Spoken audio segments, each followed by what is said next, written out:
Բարևում եմ ունկնդիրներին, ուրեմն ես ես ընկերոջ հետ Ռուբեն Մելիքյան, կոնտակտ եմ ունեցել, այո, Viber-ով մի քանի անգամ խոսել եմ, եւ այն, ինչ հիմա ես կպատմեմ, եւ այն, որ ես հիմա այս փաստը պատմելու եմ, դա իմ կողմից հանկարծ չկարծեք, ոչ մի, ինչպես ասեմ, անիրավարություն, непорядочность ռուսերեն էլի, անպարկեշտություն չի, այլ ճիշտ հակառակը, ասեմ ինչի համար, քանի որ եթե դուք նեղության մեջ լինելով դիմում եք ինչ-որ մեկին խնդրանքով, որպեսզի նա,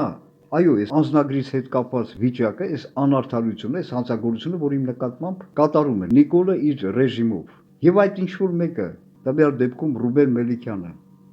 ձեզ փաստորեն մերժում է եւ հետո արհամարում է, ու դուք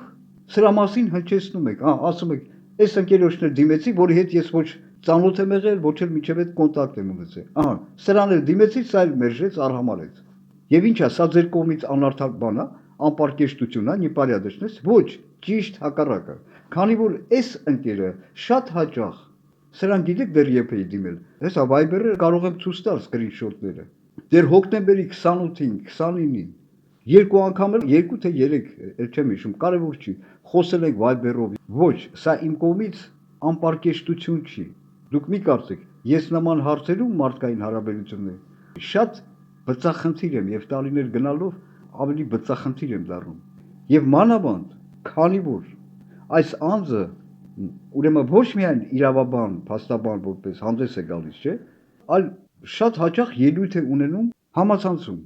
հայաստանյան ներքաղաքական կյանքի տարբեր հարցերով։ Հիմա ինչի եմ նաեւ սրա մասին պատմում, քանի որ այս անձը Ռուբեն Մելիքյանը իրեն ներկայացնում է որպես Նիկոլի ռեժիմի դեմ եւ անարդարությունների դեմ պայքարող, ինչը այդպես չէ։ Եթե դու լինեիր անարդարությունների դեմ պայքարող, լավ տղա, եւ եթե երբ քեզ քաղաքացին դիմում է հայաստանցին, որպես հայաստանցուն դիմում է, խնդրանքով, որպեսզի հնչեցնես այս իմ նկատմամբ կատարվող անարդարության, հանցագործության մասին, եւ դու ոչ միայն մերժում ես, արհամարում ես, եւ ստեղ պատճառներ կարեւոր չի, չնայած ես հիմա պատճառներ կնշեմ։ Ուրեմն դու ել անձը չես, անարդարության դեմ պայքարող, ինչպես քեզ հրամցնում ես, ներկայացնում ես։ Համարը վերցրել էի, քանի որ սա իրավաբան փաստաբան է, չէ, համացանցում ազատ կար։ Այո, Viber-ի համարը։ Եվ ծանոթ չեմ եղել, սա առաջի կոնտակտն էր։ Հենա Viber-ը թույլ չի տա խաբել։ Հոկտեմբերի 28-29 էր այդ օրերը։ Մի ամսուց ավել առաջ։ Ուրեմն զանգահարեցի, շատ լավ խոսացինք, շատ կարճ բացատրեցի, դեռ ոչ մի բարդ բան չկա, որ Նիկոլը հրահանգել է ինձ իմ անձնագիրը չերկարացնել, ինչի հետևանքով ես բազմաթիվ խնդիրներ ունեմ, նաև չեմ կարող սահմանը զատել, եւ դիմեցի խնդրանքով, քանի որ նա շատ հաճախ եթերներ է, չէ՞ մտնում, որ մի հատ էլ այս անարդարության, հանցագործության մասին նա հնչեցնի։ Նիկոլի վարչախումբը այս քաղաքացու նկատմամբ էլ սենց ծայրահեղ աստիճան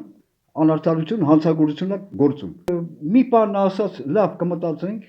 դրանից հետո մի հատ էլ խոսակցություն ունեցա, մեսիջներ էի ուղարկում, ոմանք կարդաց, մի անգամ էլ եմ խոսացել դրանից հետո, եւ դրանից հետո նա կոնտակտը խիստ դադարեց իմ հետ եւ արհամարեց, ել չէր պատասխանում ինձ Viber-ով մեսիջներին։ Այսինքն մերժեց եւ արհամարեց, աչքերը ծածկեց այն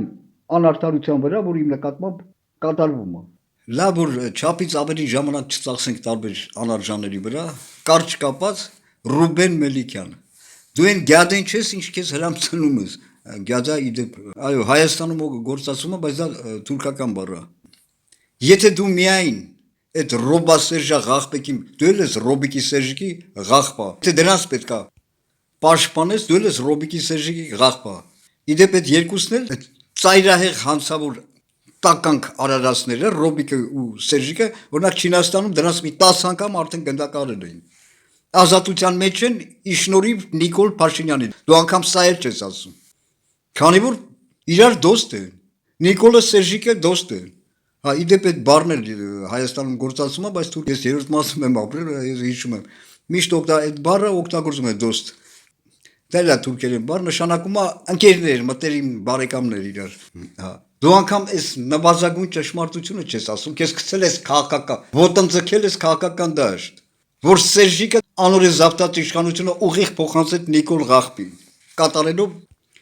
իր ԱՄՆ-ի հետ կնքած գործարքը, պայմանագիրը, այս Ղախպի ծնունդ պայմանագիր կուսակցությունը էլի բերի։ Դու չես ասում, այս նվազագույն ճշմարտությունը անգամ չես հնչեցնում, որ անորեն զավթած իշխանությունը Սերժիկը վաճառեց ամերիկացիներին, ամերիկյան էլիտային, որոնց կամակատարն է Նիկոլ Ղախպի ծնունդը։ Դու անգամ սա չես ասում։ Ես քեզ ասում եմ, որ դու չոտնձգես, ոչ քաղաքական դաշտ, ոչ հասարակական բարոյական, ոչ անարդարության հետ պայքարողների շարքում դասես քեզ։ Ղախպա լեզուդ կչորնար, որ ասել ես քաղաքացին, դա ինչ կապ ունի, ես լավ տղա եմ, վատ տղա եմ, սիրուն եմ թե սիմպաթիչնի եմ, դա ինչ կապ ունի։ Դու ստից մարդ ես։ Երկո գինը դու որ ես Ղախպե Ռոբիկ Սերժիկ Ղախպեգին պետք է պաշտպանը դու ես Ռոբիկ Սերժիկ Ղախպա, բայց ես քեզ չէի դիմել որպես Ռոբիկ Սերժիկ Ղախպա, ես քեզ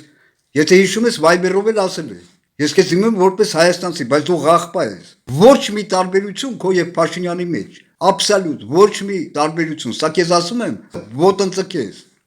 ոչ քաղաքական դաշտ, ոչ քեզ դասես անարդարությունների դեմ պայքարողների շարքում, ոչ էլ չասած հասարակական բարոյական դաշտ։ Դու փաստաբան ես իբր, բայց փաստի Ղախպա ես։ Հարամ ես էլի, ոչ թե թուրքամուսուլմանական իմաստով, այլ Լենագանցու ասած իմաստով, հարամություն այսինքն ծայրահեղ անարդարություն։ Հարամություն կենես, ինչի հարամություն կեն։ Տարբերությունը ո՞րն է։ Նիկոլն էլ հարամություն գիտես ki քեզնից ինչը բեցար հարամություններ կենե Նիկոլը, բայց ոչ մի տարբերություն Ղախպա։ Լեզուդ կչորնար ռեխիտ մեջ։ Մի հատ ասել ես քաղաքացին առանց ազնագրի նստած է Ղախպա։ Դու նույն Ղախպեն ես, ինչ Փաշինյանն արա։ Ռուբեն Մելիքյան, Ռոբա Սերժա Ղախպա դու ֆեյք ես։ Սա ասացի որ չոտնձգես։ Հայաստանյան քաղաքական եւ հասարակական բարոյական դաշտ Ղախպա, անարժան։ Ստից մարդ ես էլի։